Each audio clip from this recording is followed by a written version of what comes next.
Nosso programa está de volta e agora a gente vai falar sobre incentivo do estudo do cérebro nas escolas com Guilherme Brockington, que é neurocientista e doutor em educação em ciências. Tudo bem, doutor? Prazer recebê-lo aqui, viu? Prazer é meu.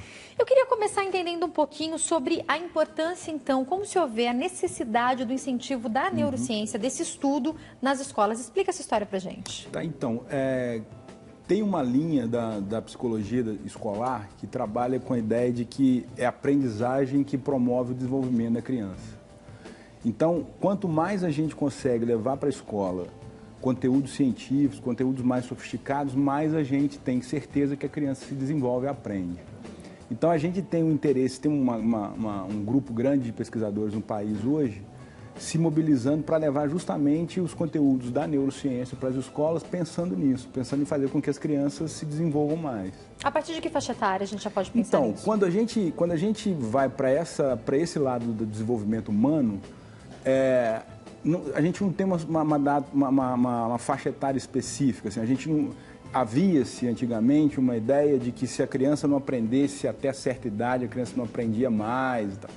A neurociência já mostrou que isso não existe. Assim, mesmo uma pessoa com 60, 70 anos é capaz de aprender coisas que a gente acreditava 10, 20 anos atrás que ela não seria capaz de aprender mais. Que uma pessoa que não sabe ler, a gente fala, não sabe ler, tem 60 anos, não vai saber mais. Não, vai sim. Então, tem faixas etárias que são mais... A criança, por exemplo, muito pequena, ela aprende a linguagem muito mais facilmente do que a gente mais velha. A diferença é a facilidade, a facilidade, né? Você vai aprender, você está criança e vive com 2, 3 idiomas, você aprende a falar muito facilmente quando você é novo. Depois, mais velho, você vai ter mais dificuldade para aprender, mas você também é capaz de aprender. Então, o que a neurociência mostra hoje é que a gente é capaz de aprender de acordo com a quantidade de estímulo, de acordo com o incentivo que a gente tem, a oportunidade que a gente tem para adquirir esses conhecimentos. Doutor, quando a gente pensa em neurociência, eu fico pensando um pouquinho no que acontece para a criança desde sempre. Então, aqueles joguinhos que a gente usa, sejam aqueles que eles manipulam ou aquilo que já está no celular, aquela brincadeira que está no canal que a gente coloca para as crianças assistirem. É importante que haja mais conteúdo nessa área para eles? Sem dúvida. Assim, as pesquisas mostram que a dependência da criança ser estimulada é fundamental que a criança seja estimulada para que ela consiga se desenvolver cada vez mais. Então, existem inúmeras pesquisas que mostram que determinados tipos de jogos fazem com que a cognição melhore, outros jogos fazem com que a parte motora melhore.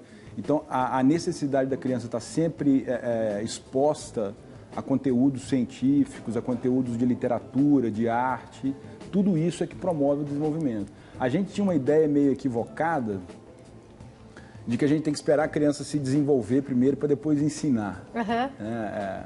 A criança está muito nova ainda para aprender a ler, né? Ou quando você chega, sei lá, no ensino médio, falar, não, Guimarães Rosa é muito complexo, tem que esperar a criança ficar mais velha para ela entender.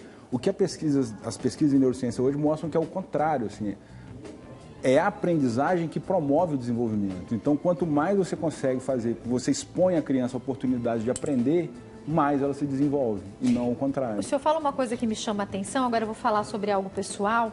Temos muitas crianças na família e duas delas são filhos de 2 educadores. E apesar de terem personalidades extremamente diferentes, né, a Heloísa e o Bernardo, eu percebo que o desenvolvimento deles está sempre um pouquinho na frente dos outros que têm a mesma faixa etária. Eu não estou falando de esperteza, de inteligência, de nada disso. Mas eu estou falando que, de repente, a habilidade para entender uma letra, ou para subir, para rolar, para fazer um movimentinho de balé, é diferente para os que são filhos dos educadores, que talvez estejam levando isso para dentro de casa também, né? Sem dúvida. Essa é a luta de quem, de fato, trabalha com educação, e agora com os cientistas que estão se envolvendo com isso, é de criar oportunidade para as crianças terem acesso a esse tipo Todas as crianças, né? Exatamente.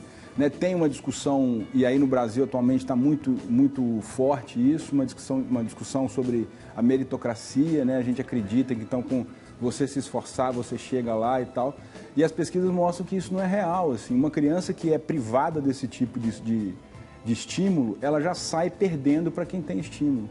Então a luta é para que a qualidade da educação pública, principalmente, melhore, para que justamente todas as crianças tenham as oportunidades para se desenvolver nas suas máximas potencialidades. Vou aproveitar que o doutor está aqui, já que tocou nesse assunto, para falar uma coisa que eu percebo. Há uma discussão de deixaremos ou não as crianças mexerem em celulares e tablets. Espera aí, na geração que elas nascem, se eu disser que meu filho só vai ter um tablet com 5 anos, eu posso estar atrasando ele, eu não posso? Então, eu vou te falar das duas perspectivas, tá? Porque eu sou educador e sou cientista. Assim. As pesquisas em neurociência ou em ciência cognitiva ainda não têm dados efetivos sobre o quanto atrapalha ou não o desenvolvimento de uma criança, o uso de celulares e coisas. Do lado como educador, o que a gente sabe é sempre a moderação. Assim. Com equilíbrio, né? É claro, é impossível imaginar que você vai privar totalmente uma criança do uso de celular e tablet. Agora, não se pode ir para o outro lado da vara e a criança ficar 25 horas... Que é pegar isso aqui e transformar numa babá eletrônica, exato. Né? Você vê isso o tempo inteiro, né? Então, você vê, as crianças vão... Não quero ter trabalho no restaurante com meu filho, as crianças ligo vão a galinha jantar pintadinha. E o momento de comer, né? O momento da família se reunir, que as pesquisas... Isso sim, as pesquisas em psicologia cognitiva mostram que a importância dos laços afetivos, os vínculos afetivos que se cria. E na hora de comer é um vínculo afetivo muito forte. E os pais deixam a criança com o celular, né? Ou o tablet, né? Acaba que o iPad, às vezes, tem um vínculo mais afetivo com ele do que com a mãe, né? Doutor, eu tenho uma pergunta, assim, é a critério de curiosidade, eu tenho certeza que o senhor vai saber me responder. O fato de as pessoas, pensando nas crianças até, estudarem mais sobre neurociência, ou seja, entenderem melhor cérebro e funcionamento, podem fazer com que essas pessoas usem melhor o seu cérebro, doutor? Isso eu não tenho dúvida. Isso não é... Que eu acho que esse é o X da questão também, né? Essa que é a grande história, né? Quem trabalha com educação científica sabe que o fator primordial de se ensinar a ciência é que a pessoa adquira o conhecimento para lidar no mundo com esse conhecimento que você tem. Senão, você não tem como ler o mundo de outro jeito. Perfeito. Então, quanto mais uma criança conhecer do funcionamento do cérebro e entender a beleza que é uma pesquisa, que vai discutir, por exemplo, o que é a emoção, como é que a emoção trabalha na sua cognição, se a gente é consciente ou se a gente não é consciente. As pesquisas em neurociência são fantásticas, são muito interessantes. E isso desenvolve um afeto da criança com o conteúdo científico.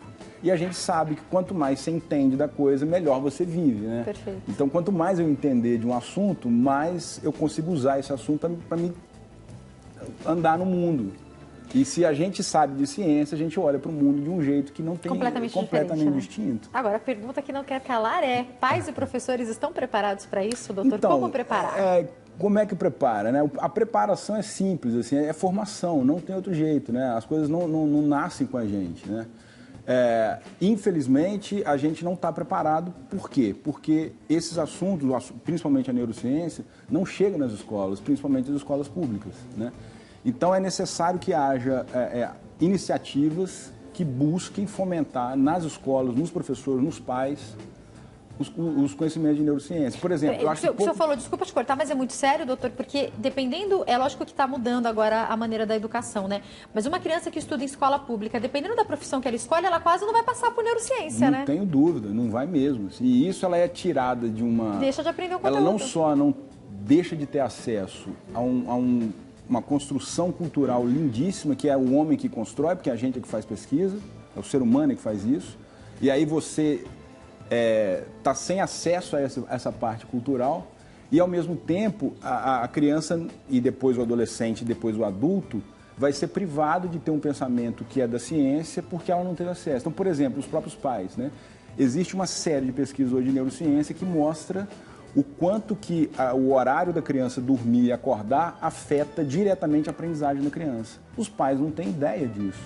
Talvez se os pais soubessem, eles fossem capazes de pressionar o governo, por exemplo, mudar o horário que começam as aulas. No Canadá faz isso. No Canadá eles conseguiram atrasar o horário, em vez de começar às 7h30, começa às 9h30. A criança dorme um pouco mais. E aí o desempenho acadêmico das crianças duplica. Então, assim, se a gente não tiver munido de conhecimento, a gente não pode reivindicar pelo que é melhor para nós. Né? Pois é. Fala um pouquinho do seu livro, dessa ideia.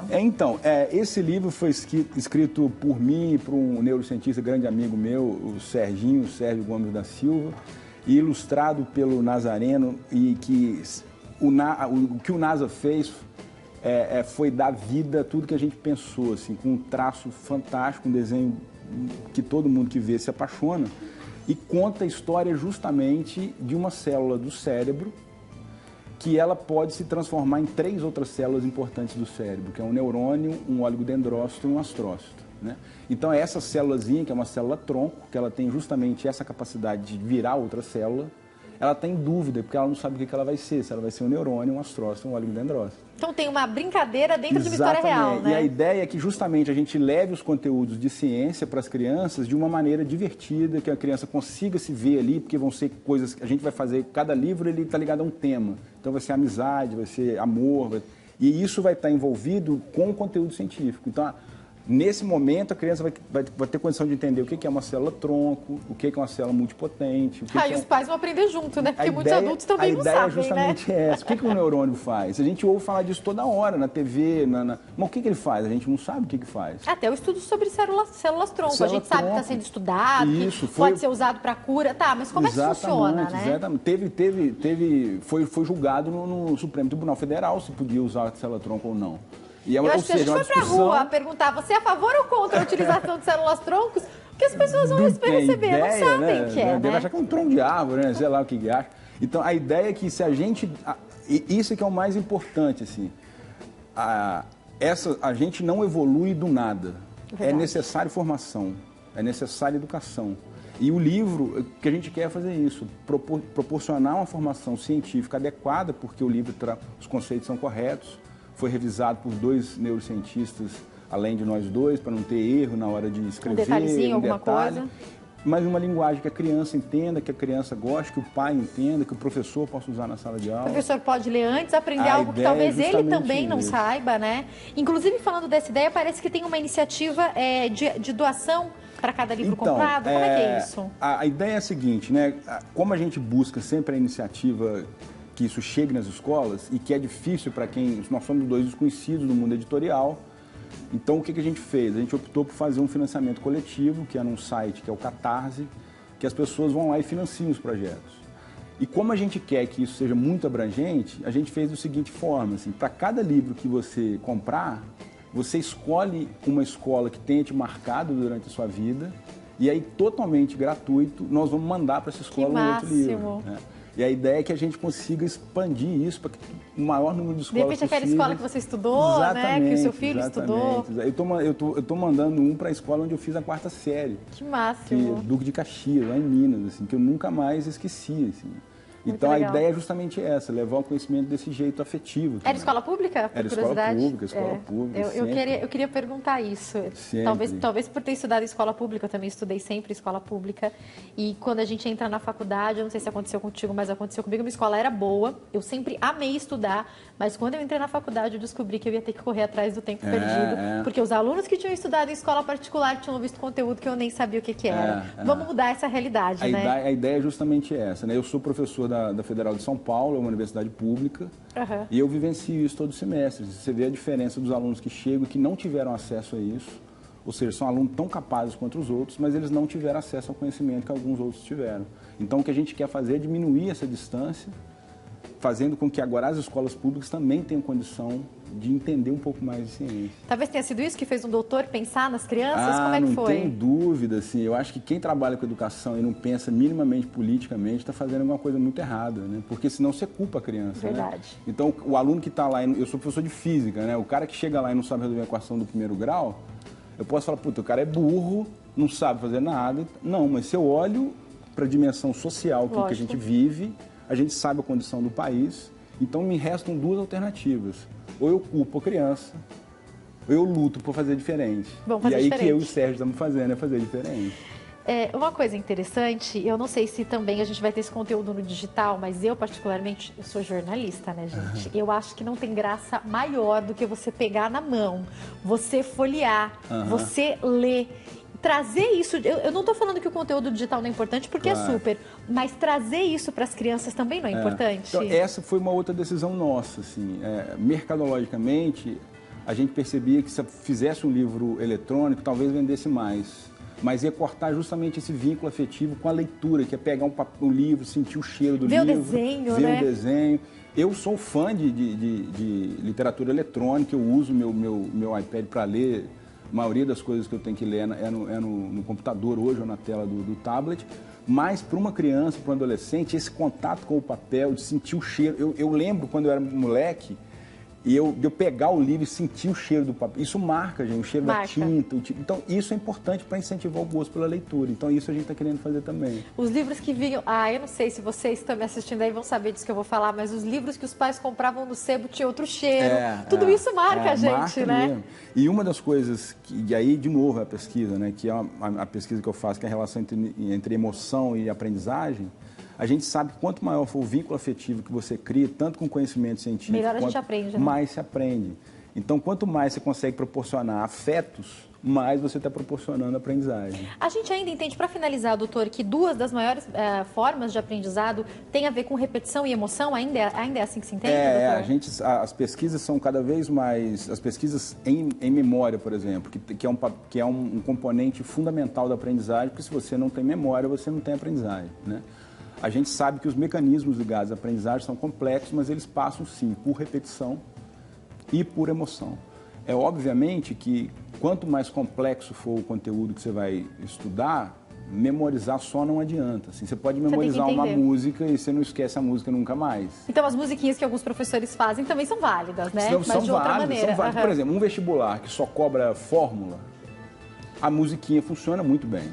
Se o vestibular é bem feito e pede raciocínio, só a fórmula não adianta mais, então só a musiquinha não me adianta mais. É um complemento, né? É um complemento. Foi um prazer te receber aqui, viu? Muito obrigada. Eu vou passar aqui os contatos para quem quiser adquirir o livro. Tem que entrar no site que é www.catarse.me/STEM.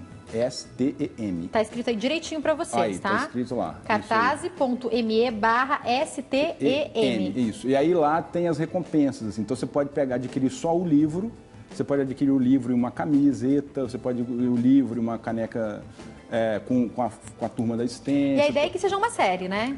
Vão ser 5 livros, esse é o primeiro. Né? E uma coisa que eu vou aproveitar para falar, assim, esse tipo de campanha, ela é uma campanha tudo ou nada. Né? O que significa? Se a gente não bater a meta que está estipulada, a gente devolve o dinheiro para as pessoas e o livro não vira verdade. Né? Então, o livro está indo muito bem, está um sucesso mesmo. Assim, em 15 dias a gente já bateu mais de 50% da meta. Quase 50% da meta. Mas a gente precisa com que as pessoas precisam comprar a ideia, eu acho que essa é a questão, porque a ideia, no fundo, é isso, assim, você falou tudo. Assim, a gente não quer vender livro, tá? O que a gente quer vender é a iniciativa de que a neurociência chegue nas escolas. Por isso a gente vai... 50% do que a gente ganha vira livro de gratuito, porque a gente vai entregar para todas as outras escolas, gratuitamente, com frete pago, tudo pago por nós, um livro para presentear a escola. Excelente a ideia, amei. Volte mais vezes, viu, Guilherme? Obrigado, sucesso eu que agradeço. No livro e em tudo que vocês têm feito, viu? Muito obrigada. Obrigado. Eu tô esperando você amanhã, porque o programa hoje, infelizmente, já acabou. Daqui a pouquinho, ele tá no nosso canal do YouTube, tá? HIT TV. Inscreva-se no canal, além de acompanhar a programação ao vivo enquanto acontece, você assiste, revê a matéria, o programa que você quiser, tá? Amanhã a gente fala sobre tratamentos para varizes e ainda vamos conversar sobre o momento certo de tirar as fraldas. Eu quero aprender, viu? Tô esperando você aqui amanhã. Uma ótima tarde. Fica com Deus. Tchau.